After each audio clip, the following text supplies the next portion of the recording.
Das HU100R.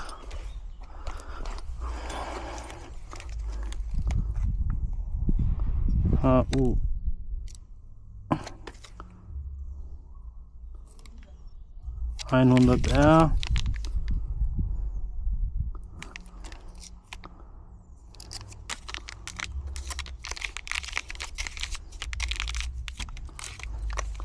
Let's go.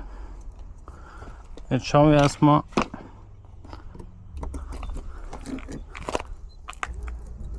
wo er federt, wie er federt, welche Position wir haben. Also 1 ist unten, 2 ist oben, 3 ist wieder unten, 5 ist unten. So wie es auf der Schablone steht, wird es auch sein. 8 Einschnitte haben wir. Mit leichtem Druck beginnen wir. 1 federt schön, lassen wir. 2 ist fest. Ein Stück gedreht. 2 federt. 2 ist gepickt. 3 federt.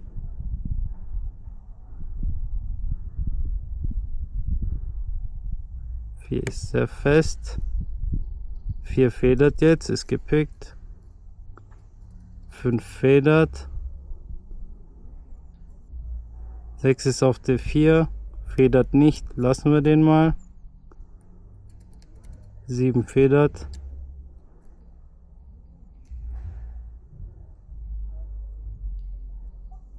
8 ist fest. Gehen wir auf die 6 zurück.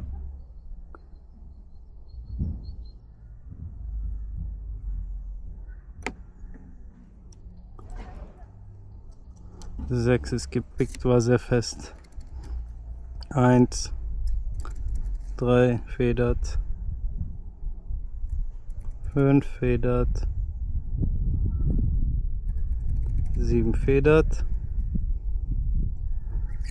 8 ist nicht fest, 2 ist meiner Meinung nach auch fest oder auch nicht. Leichte Federung bei der 2. 4 ist fest und offen.